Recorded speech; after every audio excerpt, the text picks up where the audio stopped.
going to ankle pick. We go to that cross lat. My knee's already coming in front. This foot slips right underneath. Now I bump with the forearm and I push with the shin out in this direction here. Okay, I use that to get my hips off the floor, and we turn out into this angle.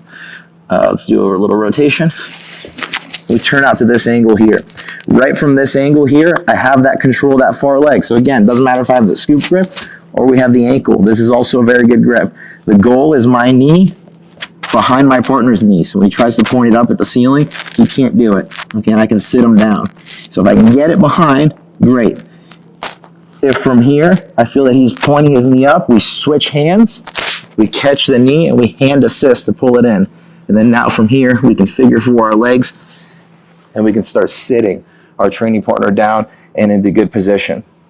The third gripping option, okay, on that secondary leg is going to be an outside grip, where I grip on the outside. So scoop grip, if the knee is relatively close, it's going to be a good option for us. If the knee is a little wide, but his foot is further in, ankle pick is going to be a good option for us. If his knee is in tight, and I can't get inside for a scoop grip, now from here we go cross lat, and we go to a knee grip here, where we go wrist deep inside the knee. Okay, so you guys can see that my whole wrist comes into the knee. And now from here, again, we go cross lat and we bring our knee in front. Kind of counterintuitive, but as I remove my half guard leg, we bump our training partner out in this direction, and that's going to enable us to start making that turn. And once I make that turn, again, it's all about getting that knee behind and sitting, getting my training partner down to the floor. With any one of those grips, there's always going to come the time where your partner, let's say, for example, I had a scoop grip. I took my half guard leg out. I bumped my partner out in this direction, and I start coming this way. My partner knows that I want the knee in behind. So what they'll often do from here is they'll back step, and they'll put their hips on the floor. Okay, so come back a half step. So if I feel my training partner's leg, the leg that I'm trying to attack, begin to step away from me, we're just going to roll over the opposite shoulder, and we're going to back roll, and we're going to finish on top. Okay, so with that entry, again, that's always an option. Your training partner will either float over you, in which case you can pull that leg in, or if he goes to back step, we back roll, and we end up on top. So one more time, just demonstrating the back roll. Okay, this time I'll show it from, let's say, for example, a grip on the outside of the knee. So I came, his knee was in close. We gripped in here. We went into that cross lat. Knee comes in. Even if he tries to put pressure on me, my half guard leg comes out. We bump him that way. We use that to start coming in.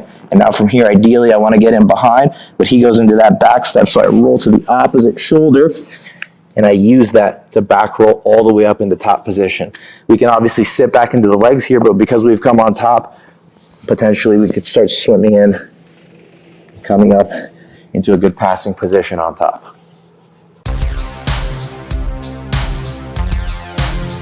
All right, guys, just touching on the last clip. Okay, we saw a little bit of this earlier on in the video, but I just want you guys to remember, anytime you're going into a cross ashi entrance, okay, where you're inverting underneath your training partner, there's a potential that they try to flee as well. So we saw an option where my training partner back steps. If your training partner flees, very, very important that, let's say, for example, I go ankle pick and I start bumping my training partner in this direction. I start looking to invert, and from here, there's a potential that, let's say, for example, I grab a hold of my partner's leg. He wants to start moving that way and just kicking out, okay, and extracting his leg.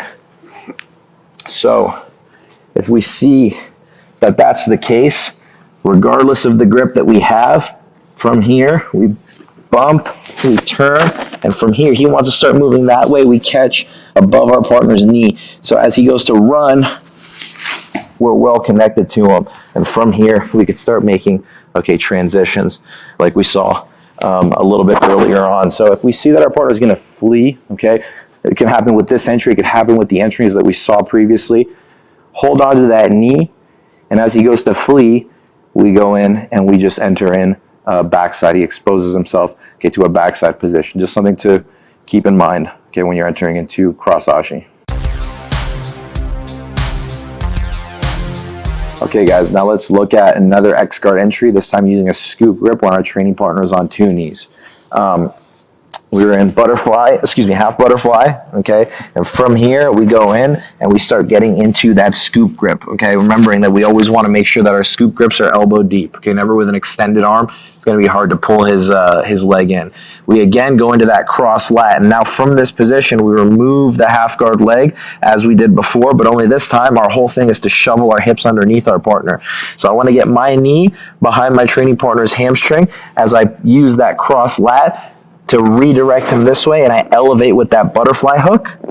I pull, elevate, and then kick out and in this direction. Okay, and as I kick him out and in this direction, that's going to enable me to start lifting that leg, shrimping out, and then threading through into X guard. Let's just do it on the other side. Okay, so from here, I have that half butterfly, I scoop into the leg. Okay, I want that scoop grip for the X guard.